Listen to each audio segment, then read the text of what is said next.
fit this into 15 trying to fit this into 15 minutes is a challenge. So it's going to be a quick whistle-top high-level discussion. If you look at the graph on the left-hand side, the pie chart, we can see the zone in red, which you may have seen before, shows the significance of carbon in buildings in Devon, and we can see that it is the single most largest sector within Devon at about 41% of all emissions. If we look at the graph on the right, this is showing national carbon, and if you focus in particular on the bit on the far right, you don't need to look at the detail too much, but the coloured parts of this graph are showing the breakdown of energy and carbon emissions that are to do with effectively burning fuels, typically gas, in our buildings, and the black and white bits are to do with electricity use in our buildings. And it's important that we get all of these to zero if we're to hit net zero targets. And the really challenging bit that I'm going to focus more on is these coloured bits, which is where we're currently burning fossil fuels within our buildings. Firstly, why do buildings use energy? These two graphs show energy breakdowns for homes on the left and for commercial buildings on the right.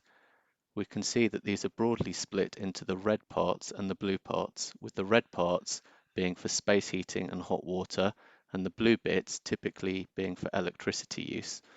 Now, electricity emissions are going to go down over time as we do things like add more wind turbines in the country.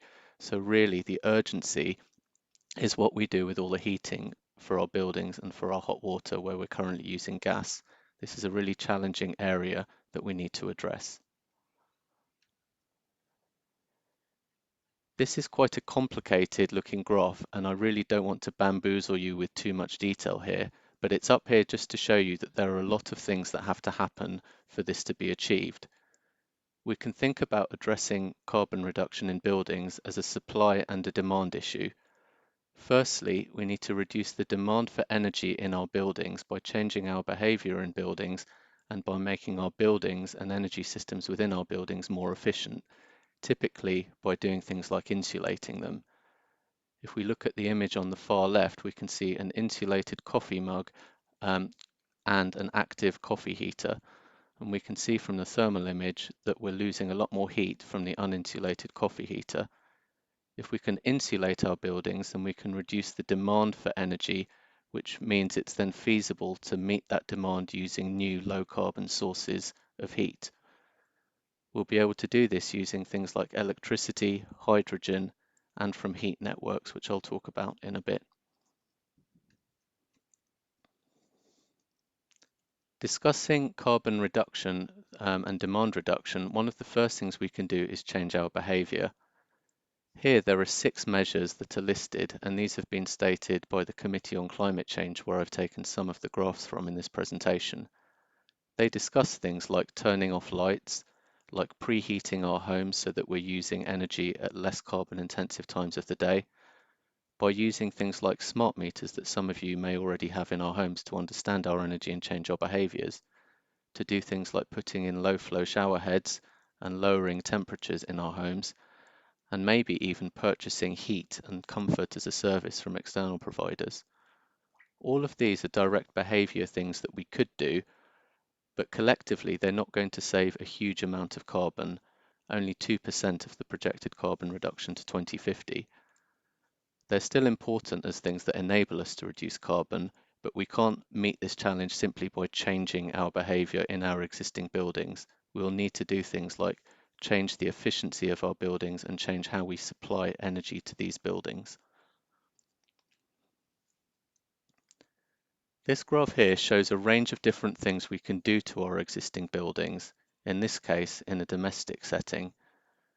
We can put insulation into the major fabric parts of our building, in other words the walls, the roof, the floor, the windows.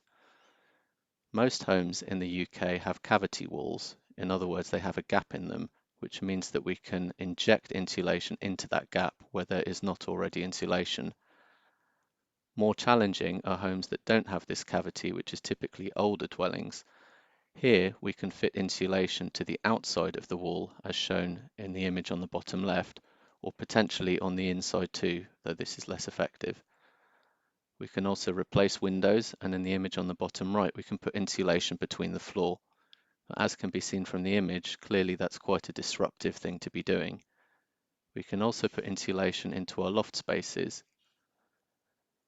The table in the middle of the slide shows typical costs and savings, and we can see that the costs for some of these measures range from a few £100s to many thousands of pounds, and in the case of insulating solid walls, potentially more than £10,000. These measures save different amounts of energy and carbon. Things like injecting cavity wall insulation or putting insulation into a loft where there currently isn't any insulation pay back very quickly. In other words, you'll make those savings on energy bills within a few years of paying for the measure. These are often called the low-hanging fruit, and a fair bit of this has already been done because it makes sense to do. Some of these other measures around solid walls and harder to treat properties are more expensive and take longer to pay back, but we need to be doing them, so how do we address that? Another thing we could do is tackle buildings in their entirety in one go, and this offers us the potential to make big savings in one hit. It's probably the most effective thing you can do, but it's also the most expensive. Currently, there are trials in the country funded by research, but the longer-term aim is to get the costs down to nearer about £35,000 a home, which is a lot for a single property when you think about it. If you could reduce your energy bill to zero in a typical home, so say a typical home has an energy bill of about £1,300, if this treatment could reduce that to zero, and that's an optimistic assumption, it could take getting on for 30 years for that to pay back, and potentially longer if you add in interest rates if you're borrowing money to do that. This means it's a very long-term measure, so whilst it's effective, it will take a long time to pay back, and fundamentally that funding has to come from somewhere. As well as improving the efficiency of our building, the other side of the equation, the supply side, is how we provide energy to these buildings. Typically at the moment, most homes and non-domestic buildings are heated using gas boilers. This is typically individual boilers that emit about 200 grams of carbon for every unit of energy that they consume. They're comparatively cheap at 4p per unit, and they're well understood and liked. However, they will be phased out from new buildings from 2025, and perhaps from the 2030s will start to get phased out from all of our buildings, which means we need to replace that with other forms of energy. It's not known exactly what they will be, but the Committee on Climate Change in their central forecasts think this will be mainly electricity, which will be low carbon as we add things like wind turbines to our energy mix nationally. This will be nearly zero carbon by 2030 onwards. Unfortunately, it is a more expensive form of heat at about 3 to 4 times the cost of gas. We can utilize electricity in what are known as heat pumps, and these are devices that can generate heat at a rate of 3 units of heat for every unit of electricity put in. This makes them cost about the same to run as a gas boiler, but they're expensive up front at perhaps about £10,000 each. Other things we could do include district heating. This is where we have a centralized form of heating, and we transport that heat in a network of insulated pipes. If the source of that heat is low carbon, for example, waste heat, then that's a low carbon way of providing heat to buildings. Finally, we could use hydrogen. Hydrogen could be generated using fossil fuels capturing the carbon at source or using renewable energy, but it's an emerging technology and there will be a lot of competition for low carbon hydrogen from other parts of the economy, for example, shipping. This graph here shows national projections for carbon reduction.